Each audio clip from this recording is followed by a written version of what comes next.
Welcome back, nerdy neighbors. Welcome to the Nerdy Neighborhood. I'm your host, Lauren, your friendly neighborhood bye, and I'm here today with another indie comic creator interview. We've got Chuck Satterlee. He's been in the comics before, so if you recognize him and it's been a while, that's probably why he's been in the comics for a while, but he's back with another book coming out with Band of Bards. How are you, Chuck? I'm fine, Lauren. Thank you for having me on today. I really appreciate it. I like your show. I like your neighborly awards too. They're great. It's a great name. So it's cool. Thank you. Yeah, no, actually, I didn't come up with that. That's we have a Discord, which you're welcome to join. I haven't seen creators in Discord yet, but creators are totally welcome to join. Y'all are part of the neighborhood, but it's fun. And so I literally asked them one day while I was like trying to get stuff together for the show this year. I was like, well, I feel like it needs a name other than just like an award show. Like what? And so they came up with it. They were like, the Neighborlies. That's perfect. I was like, sold. You guys are geniuses. Yeah, it works so well. It's really nice. So. Yeah, well, thank you. Well, hopefully one day your work's going to be nominated for the Neighborlies. That's exciting too. Let's hope. It's gonna be eligible because we are talking about a book called Monsters and Midways that you are doing, and as I mentioned, it's coming out from Band of Bards next year, or 2023, which is insane to say. Like, how have we got here? I have no idea, but this just looks so freaking amazing. Thank you. Yeah, Monsters and Midways, the first issue is in previews right now, order codes around my Twitter. I'm at Comics Chuck on Twitter, but it's being published by a fantastic publisher they're really making waves, Band of Bards, and so we're really excited. We've been working on it a long time. This book has had a couple of speed bumps along the way. We were at a publisher that wanted to publish it, but didn't work out. We really didn't see a number of creators left when they were given the opportunity because it just didn't feel right. And then we were at another publisher where everything was fine. They just had some internal situations that they had to go through. I'm still friendly with that person, and I'm gonna do another book with that publisher at some point. And then Tim and Chris at Band of Bards invited us to become bards. So here we are, Monsters and Midways, finally, after a long time.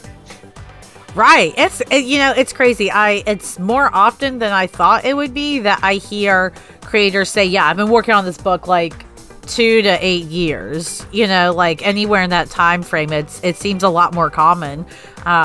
Do you think a big reason for that is because of like issues with the publishers and things like that? Well, maybe, there are publishers that are doing a good job, and then there are publishers that are, perhaps not ready, just like there are comic books that are, you buy them, you have high expectations, then you read it, and then maybe it's not quite what it didn't quite meet your expectations. I know that there's some publishers that are in the news right now.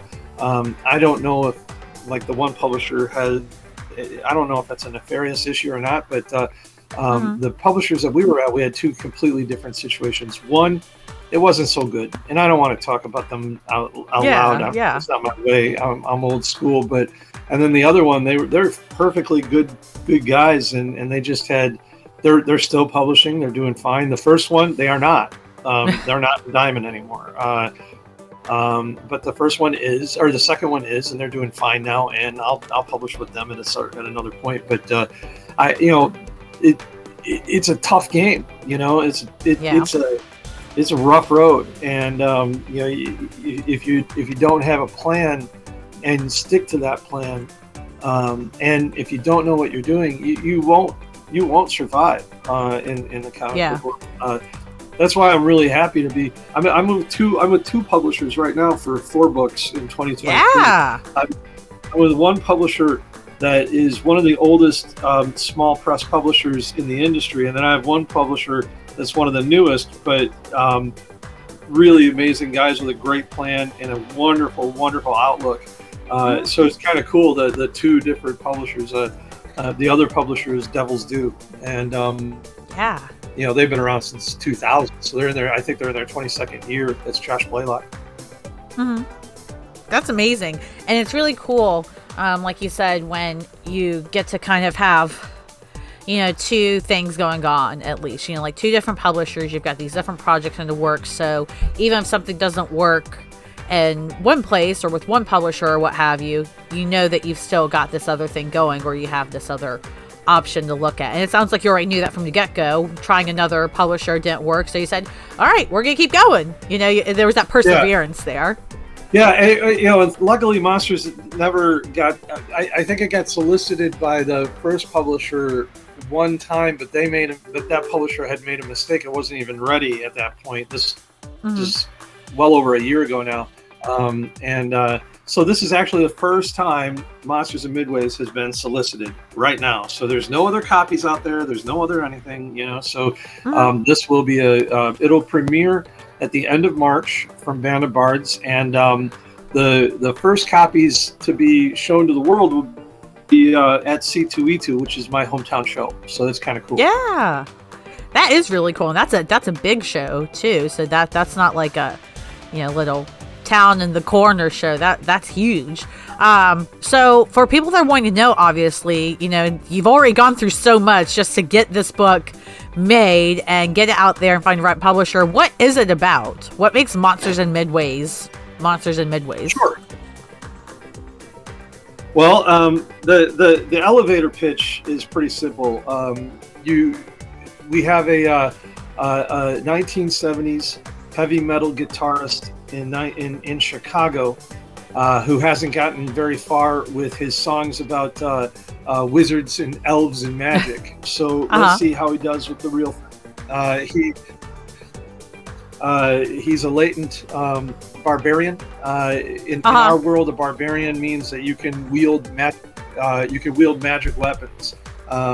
And barbarians have a very long lifespan, but they're not immortal. They just age very slowly. High strength, and there are wizards in this world.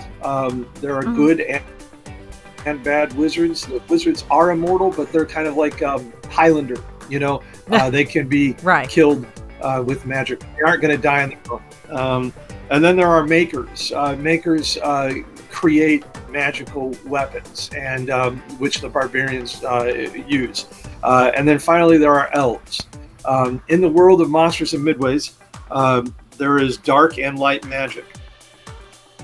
And on the cover that you're seeing there, that green is good is good magic. Those are our three main characters, and but dark magic seeps from the core of the earth, and it actually mutates animals.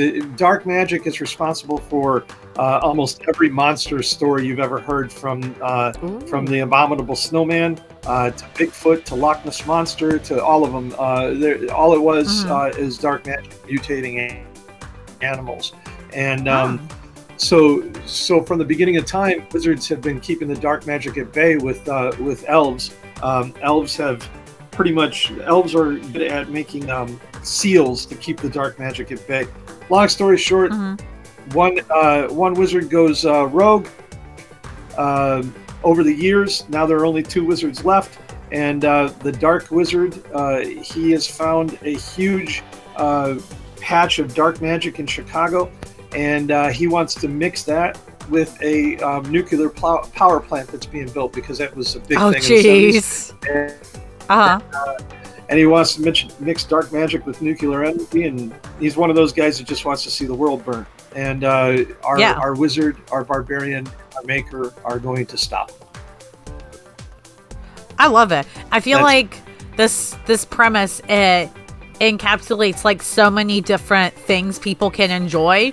So you've got that heavy fantasy with the wizards and the magic, and even the barbarians a bit, but then you've also got the time travel stuff and the reference to history, and then you got the crazy animals. Like at one point there was a gorilla with a reptilian tongue, I think. Like, I don't know what that was, but that was really fun to see. That's Jeremy. That's well, that's from the mind of that's from the mind of our partner in art, Jeremy Meggert. He is a wonderful artist, and he's been coming up with fantastic monster designs for this entire series. I'm very, very lucky. He's become a very good friend of mine, and very, very lucky to have Jeremy. So yeah, that cover is by some dude. People may have heard of him. Yeah, Ben Templesmith. Yes. Yeah, that cover is our variant cover, and Ben painted it, and I don't know, for people who are my age, they may recognize that it's a homage to Heavy Metal Magazine #1. Oh wow! So if you look up Heavy Metal Magazine #1, you'll see that that's a homage to the first ever heavy metal magazine. I think it's just really cool. Like, I'm liking a lot of the homage stuff lately. There's lots of homage covers now, and like VHS style covers and stuff. Yeah. I think they're some of the most entertaining covers, at least. Yeah, Jeremy doesn't really dig homage covers, so he gets frustrated with me whenever I tell him that we're doing a note. Hey, I got one. Poor Jeremy. And then our other partner, Nick, who co-writes with me, Nick Goodwin. He's all for it, so Jeremy's out voted in the homage cover voting. Yeah, no, it happens. That's kind of the price you pay sometimes with creating, especially with collaboration. You have to have some give in between the take and making what you want. So what I love about this too is that the emphasis on music and like references and things like that, and that the whole music in comics is something I've kind of like really noticed the last couple years, like 2 to 3 years even. Like with things like Murder Falcon, and then you had like Rom V's Blue and Green and things like that. And there's so many more I'm not even mentioning. Was that something that was super important to you to make sure music was a part of the series? Wait a minute, is that his name? Wow. I'm sorry, can I back up 1 second? Is that his name, Rom V? Yeah. Because I've been calling him Ram 5 all this time. I'm old. I've heard of Rom V. I think I used to say Ram V, but I think it's Rom V. So I've corrected myself, thinking that's correct. Okay, so I can't tell you for certain. I'm doing my best as well. Is my point. Well, if you're right, you certainly sounds much better than Ram 5. But anyway, yeah, music is a big thing. Music is a big thing for this book. Nick, my writing partner, Nick Goodwin, is an enormous music guy. I'm a big music guy. I love music, but and then Jeremy is actually such a perfect artist for this, because back in the day he was actually the sales manager for Guitar Center, I think. And so every time he loves music, and every time like we put in like a guitar or something, it's not just the guitars, and not just the music. But whenever I write anything, Jeremy meticulously researches it and draws it. Like the cars and everything in this book are period perfect, including the first guitar. I forget what they call it, but it's a V, and I guess it's perfectly drawn Flying V. Is that what it's called? Guitar. Yeah, I don't recall, because they know more about the instruments than I do. I just know the music. I don't know. I can't sing, play a guitar. I can't do anything. So, but those guys know what they're doing. There you go. There it is. So apparently that's an actual guitar that's in the that was in the world in the 70s. Yeah. Yep. Those are really popular back then. Not so much now, which is kind of sad. I do want to point out our colorist. Mm-hmm. I do want to point out that our colorist, Nicholas Michael, did a hell of a job with avocado green appliances in the 70s. Yes. Mm-hmm. It looks like true 70s. He's an amazing colorist. Yeah, I love it. I like the contrast too here. I think I like the contrast here Yeah. with the browns and then the greens, and then you got that pink right there, along with that weird teal blue that the guitar's got. So it's a very crazy color combination, but works because it's the Yeah. 70s. Yeah, and I tell you what, Nicholas, when he first started coloring with us, Jeremy called me and he goes, "I want Nicholas. He's amazing. Can you please get Nicholas?" And so we got Nicholas. He's blowing up, by the way. Nicholas Michael, he's Dark Horse now and everything else. So we're really lucky to have him. Our letterer, by the way, he's also done a couple things, like. For instance, he holds the Guinness Book of World Records record for the most the most consecutive books lettered on a series, which is Spawn. Oh, wow. His name is Tom Orzechowski. Right. So we pretty much have the goat owners on the book too. Tom Orzechowski. He's done Spawn. He's done every book in the world at every publisher. That's amazing. He was the letterer of Days of Future Past. Oh, wow. I'm so. Yeah. Yeah, that's crazy. It's crazy how you get kind of like these blasts from the past, these connections. Because I know, again, before we started recording this, you were mentioning how you were in comics for a while, and you've been out for quite a while, and you're just jumping back into it, and not only what that's like for yourself, but also having a new perspective with other people in the industry. How's that kind of reflected in this work here? Well, for me, it's reflected in that I was telling you earlier. I work every single page, every single tweet, every single time anyone says, every time I'm on a podcast, I do it with amazing and absolute sincere gratitude. And so every page that I'm making right now, I feel like it could be the not that I think I'm going to die. I'm acutely aware of how miraculous every single book that we get out is. The numbers are against you if you're a creator of even getting published at even a small publisher. I was telling you about the math. I could go over that again, but I don't want to strike people or make them feel like it's not worth the effort, but it's a Herculean task to get a book done. So for me, I'm just so thankful and appreciative, and I get to work with. This time around, I'm the old man on the team, and because before, when I was doing comics, I did pretty well. I mean, I was on my way, and then I stepped away. My son was getting older, and I wasn't making enough money at the time, and so I went into insurance of all things, and I'm happy I did. But COVID, I was slow. My business got real slow in insurance because of COVID. I got bored and apparently lost my mind and decided to do this again.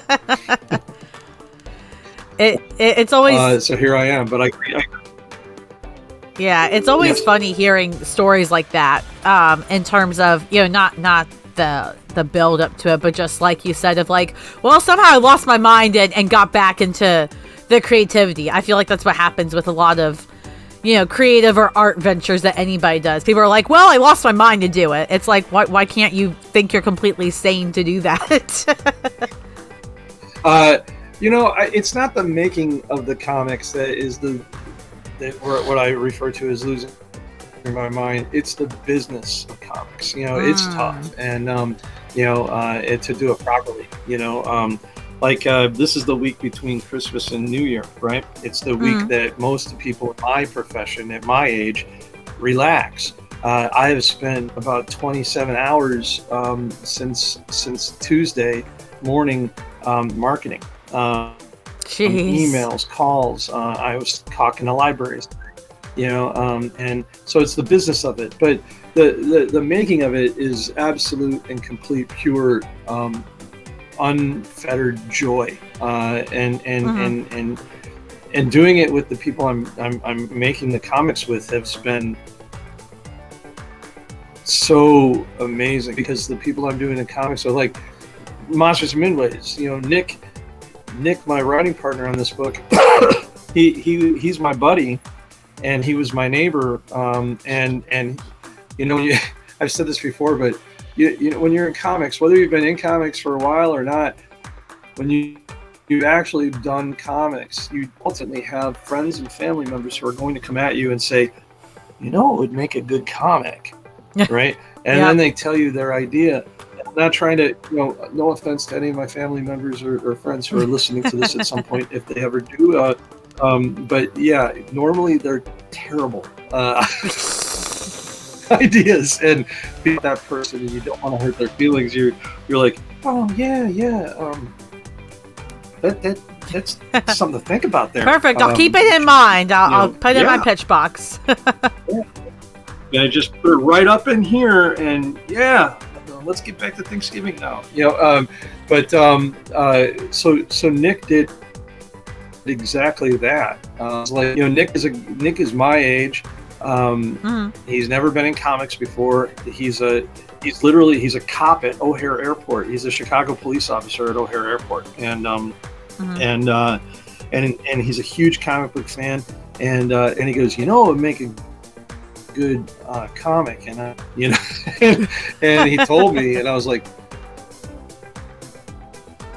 that's actually not bad, you know. It was a kernel of an idea, and then we worked on it and built it, and we planted the seed, watered it, let it grow, and it became Monsters and Midways, and we're going to do other books together as well. But it's his first ever book, you know, and he's excited as hell. And Jeremy, it's his first ever published book, you know, and the other books I'm working on.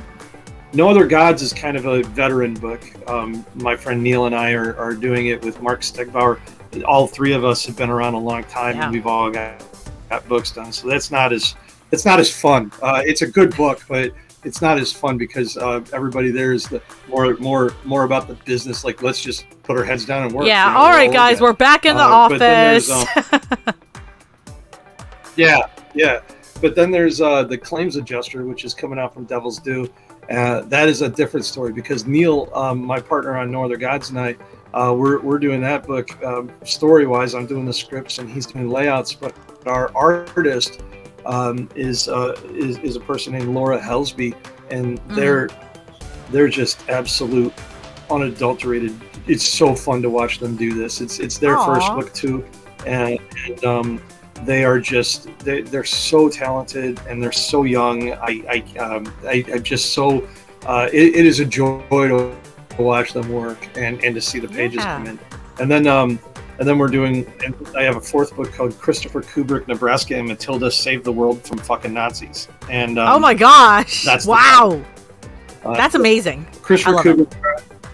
And that's being. I'm co-writing a lot of books this time around because it's fun. I just want to have fun this time when I'm making. So I'm co-writing that with Jason. That'll also be from Band of Bards. And then Jason Michalski, who has a book called Northern Blood from Blood Moon Comics right now. And then the artist of that is Jeremiah Scheich. But all these guys, all these folks that are in their first ever books, and especially since we're talking about Monsters and Midways, Jeremy and Nick, it's a joy. It's a blast seeing them. Like, I got to send them an email because they didn't, or a text earlier in the week when previews came out, and I got to send them a text saying, congratulations, you're in previews. You know? Aww. You know, that was a really cool, it gave me all the feels. Yeah. No, I love hearing that because, kind of like you said, I think a lot of people get caught up in the business of comics because it is so tough and grueling and you do have to work so much for it. So it's nice to hear stories like that where it's like, hey, look, not only did you do it, but we're celebrating every part of the process, not just the comic coming out, but look, you're in previews. Like, that's huge. Like, that's worth a celebration. I think it's so important for people to celebrate every part of the process, no matter where you are or how far you get. Exactly. Like the other a couple of months ago, my friend Jason Michalski's Northern Blood #1 was in previews. That was the first time I think he was in previews. He's had a book in Europe done, but more importantly, the second issue last month has a variant by Laura, who's doing claims adjuster. That was Laura's first ever time in previews, and I was just smiling when I saw them tweet it, because they deserve it. Out of everybody I'm working with, I think Jeremy and Laura are going to just blow up after these books are out. They're so good. They're so talented. That's so great to hear. I love those stories. Well, is there anything else you wanted to share about Monsters and Midways? Obviously, we're going to talk about the release dates and all that, so people know when to order and all that. But anything else about the plot or the characters or what people can look forward to as the series goes on? Time. It spans all time through Earth's history. We'll visit the Salem witch trials. We'll visit Pompeii. We'll visit the time of Arthur. I get that Arthur's fictional. But we'll deal with Morgana and Merlin. Yes. We'll deal with a whole bunch of different stuff. And in the first issue alone, for instance, we go from Pompeii to the Vietnam War to 1970 Chicago. So we jump everywhere. So it's not just 1970 Chicago, although that's cool. We go all over the place over the 5 issues. That's awesome. I love knowing the number of issues too. Like if it's not ongoing, it's like 5, so you kind of know what to expect. And even when you know what to expect, you get surprised. So like it can be like the 3rd issue ends somewhere, and you're like, oh my god, they're just getting the 3rd issue there. Like the first one makes sense, but how could they do this? And then by the 5th issue, you read it all, and you're like, I see what they did now. It's always cool connecting those dots.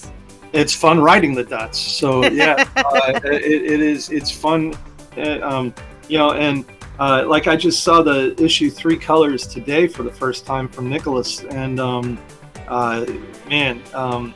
the funny thing about I was just talking about this today, because it's been so long since we started it. We had kind of a slowdown period when we didn't know what was going on.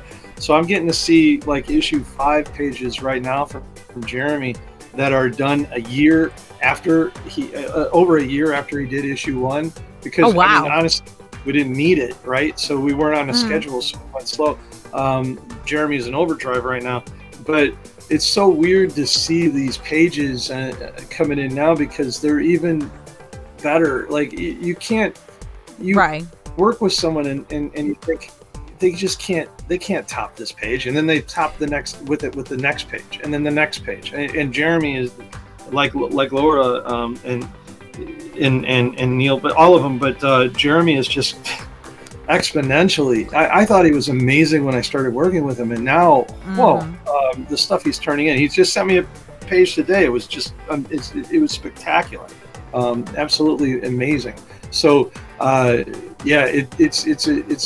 it's all, like I said, it's so it gets better. The story gets better as we go. There's some twists and some turns, and like I said, we span all time throughout Earth's history. Awesome. I love that. I'm a huge fan of like time travel and mixing genres like sci-fi and fantasy and other things, and throwing them together and somehow making the chaos work. That's one of my favorite. I don't know what genre that is, but that should be a genre at this point. Chaos working, that would be political genre? I don't know. I think just the chaos genre. Chaos can be a new genre. I think that'll work. I think associating with politics puts a bad taste in everyone's mouth. Nobody wants that. Nobody wants to be associated with politics at this point. Not right now, man. That's crazy. Right? Oh my gosh. But all that said, do you have, I don't know if you have these handy on you, the FSC date and the release date of at least the first issue? Yeah, the first issue will be released March 29th. I'm not sure the order cutoff, but it's at the end. It's at the end of January. Okay. So it's only been in previews for a few days right now, and so we have a little less than a month left to get a lot of people excited and on board. The bottom line is that's what I would say about the book is typically small press books don't get big orders from retailers without pre-orders, right. a retailer might take a chance and say, oh, 4 or 5 of my customers bought this, so maybe I'll buy another 5 or 6 copies, you know. But they're typically hard. It's hard to get a retailer to say, oh, I don't have any orders for this.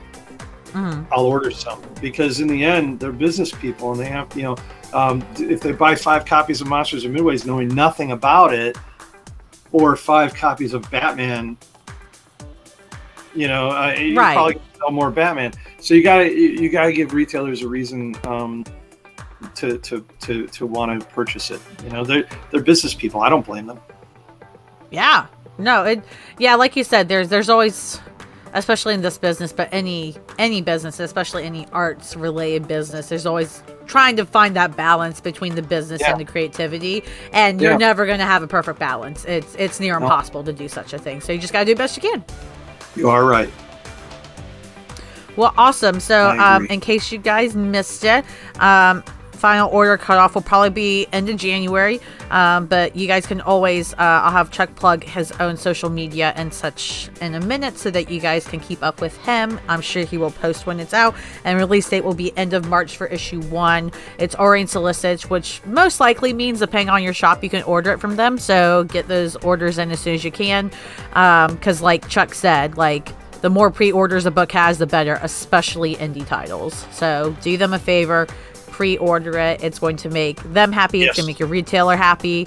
Everyone's going to be a ball happy just because you pre-ordered a $4 to $5 book. But Chuck, thank you so much for being on tonight. Go ahead and plug yourself away. Where can people find you and keep up with your work, all that good stuff?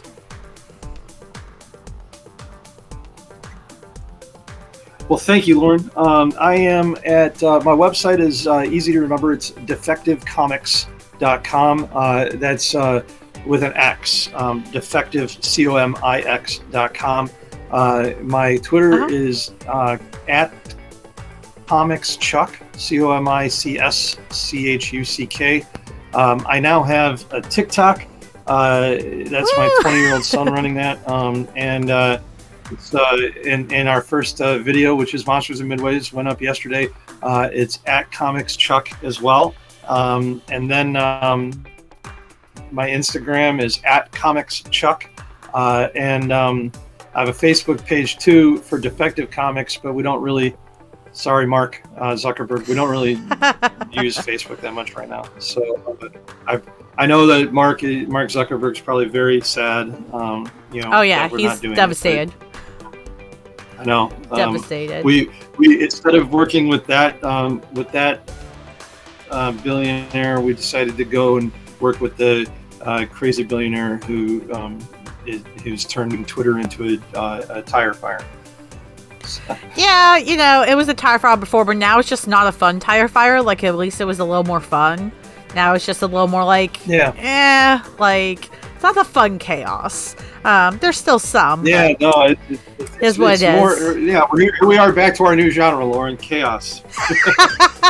Chaos, that's a new genre. Listen, I'm just saying, if anybody wants to make a publisher that starts like that's their first genre, call me.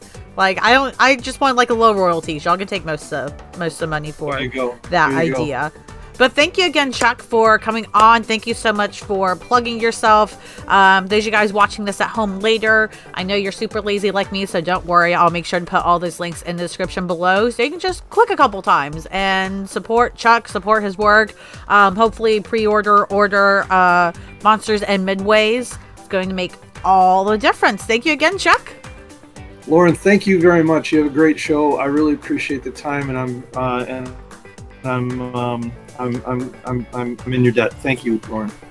Oh yeah, it is my absolute pleasure. Anytime, Chuck. Once you're in the neighborhood, you're here to stay. So you're welcome back anytime. I can't wait to see what comes out alongside Monsters and Midways, what comes out afterwards. I'm excited to see issue. It's going to be really great. Everybody watching, be sure to check it out, please. And even if for some reason you are limited financially, spread the word. Spreading the word does so much, especially in comics. Like word of mouth, word of tweets, whatever. It's huge. So please do that. And we'll see you guys next time in the nerdy neighborhood.